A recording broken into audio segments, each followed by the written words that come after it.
hit those. So this is known as maybe TWI, training within industry, or job instruction training. How many are familiar and doing?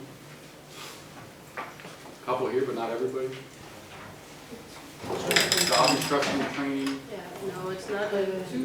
Some areas in our company has introduced this. Okay. But it's not all. No. Okay. Not yet. All right. Well, I will give a brief summary, and I'm glad to hear you're doing a pilot. So my experience is this is very valuable.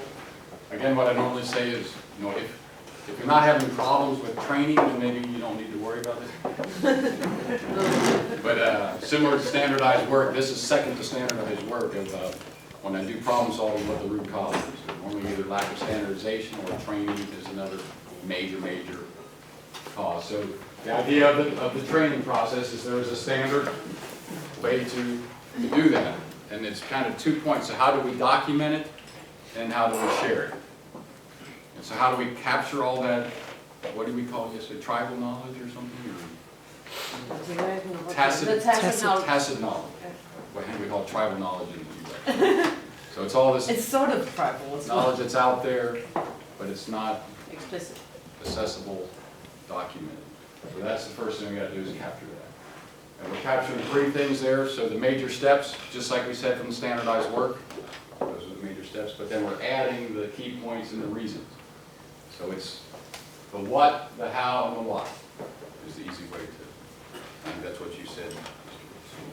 So I think we're all on the same page there. Again, the why we talked about yesterday, a lot of times why is not included in, but we found this to be very helpful. So then once that's captured, now do you have a standard way that, once Jürgen Jesper here comes into the organization, now I have I've captured all this tacit knowledge, I have it here, now how do I transfer it to him? Remember, so it's kind of like we talked about with the teacher yesterday. We got our lesson plan, but the whole point of the lesson plan is not to deliver the lesson plan. The whole point is did Jesper receive the lesson plan and learn from it. So that's the PDCA. So again, for those of you who are not familiar, we prepare Jesper and then we present the operation. So there's a standard to do that 7 times. We say, so the first 3 times I'm showing him and he's watching me and I tell him, as the first time I'm telling him the major steps, the second time I'm telling him the key points, the third time I'm telling him the reason. Then I give him the tools and equipment and he does it back to me 4 times. The first time he doesn't tell me anything and I might do some little coaching on his technique. The second time he tells me the major steps, the third time he tells me the key points, and the 4th time he tells me the reason. So it's very redundant, very repetitive, and very effective. And at the end of the 7 times, he knows those 3 things. He can't do it in cycle time necessarily, but he knows the key points and the reasons, and he can do the job. It just takes him longer.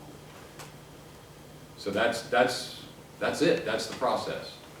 And then we track it through some standard and some actual on there. Did everybody go through that? HR owns that process. So if a new hire comes in and after 3 weeks, we have a check with Jesper. We say, how did the JIT go? And he goes, what is JIT or something? And we know we've got a gap, and we go back and check and see what happened. And we find out Jesper's group leader is really busy, really fighting a lot of fires, and too busy to train Jesper. But guess what that means? More fires and things. So then we got to look at the system. So it's kind of another one of those pay me now, pay me later. So it took us about a half hour to do a 60-second job, to do a JIT, we call it. And again, if group leaders took shortcuts and didn't have time to do that, then they ended up paying for it because Jesper was having problems. So it works. So who's the trial? Who's doing it? A couple of you are doing it, or who raised your hand? Is anybody trialing this? Has anybody done it and has helped their organization? I know in Hillerød, and now I know there are some guys from Hillerød, but I've been in one of the plants in Hillerød, and they were actually doing some TWI training, TWI, yeah. which we were implementing, Okay. or trying out, both in production and also, which was the most difficult part in the maintenance. Yeah. Great. So very exciting, and I know that they are actually educating the TWI trainers, Nice. sending them to the. Getting them certified. Yeah. Okay. And it's not, yeah, I'm glad to hear it. I was gonna say, it's not that hard to understand, but if you go through and get the certification, that's great, but I mean, you don't necessarily have to do that, just do the process. I mean, it's not rocket science, so to speak. Having the discipline to capture all the information and the discipline to actually go through the 7 steps is what normally is people struggle with. But I also think it's very important that you're out there and physical together, because people have been trying to do some tests if you can do it by e-learning. By e-learning? Yeah. They thought it would just have a tech recorder or have a video showing how to do it. But as the Maybe as other an Japanese introduction. guys are talking about in knowledge management, which is Nonaga and Taguchi, they said you have to be in the physical room. Yeah. Because you're creating the trust there. Tacit And you knowledge. don't have the trust, then you don't adopt it. Good point. And then having the actual. But when you have to make a follow-up, something like that, then you can do it in cyberspace because you have developed the trust before that. Yeah, good point. I think it's quite Just to good. comment on that, I know when they are training the trainers, Yeah. they make a lot of effort in step number 1, preparing the worker and finding out what kind of type he is. Yes.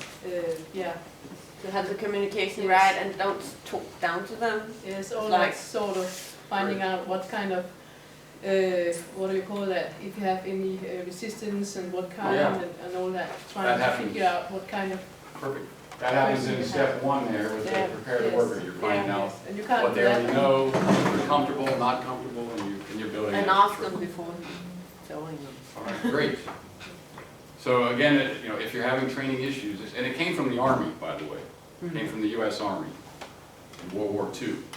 So the story in America anyway, so when the men went off to war to come over to Europe, then the ladies had to go into the factories.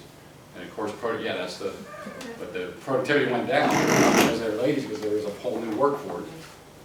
And so the government had problems, so the first thing they did was throw a bunch of money at it and buy more equipment, and that didn't take care of the problem, because that wasn't the problem. So then the Army said, well, we have a good training process. You could use that in industry, so training within industry. So they put together the manual and gave it to the industry, and they used it. And then when they went to, won the war, then took that to Japan to help rebuild. They took that same manual to Japan and said, here, you can use this to rebuild your factories and to help in your productivity.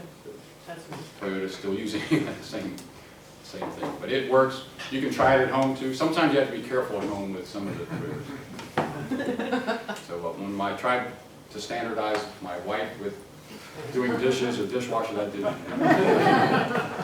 But actually, my son is with me, so I have to share a quick story, because last night I went out to dinner with my son. So he's 19, so he was growing up as I was at Toyota, and so I used to teach him with JIT.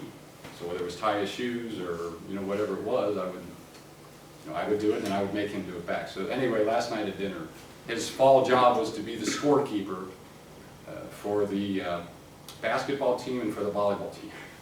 So he had to learn how to do the scoreboard and learn how to, but he said they want me back now for spring because they said I learned the quickest of anybody that they've ever learned. And it's not because he's smart, because he's at a very smart college and he's finding out he's not so smart.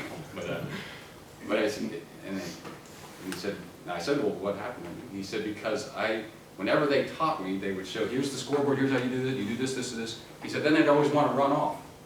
Well, I said, wait a minute, let me do it, and you watch me now do it. And then tell me. It's like, because remember, Dad, you used to make... Hey! So that's the step that usually gets missed, right? Because we're in a hurry. I mean, usually we say, go, your new thing, go watch Ben, he's the best we got, good luck.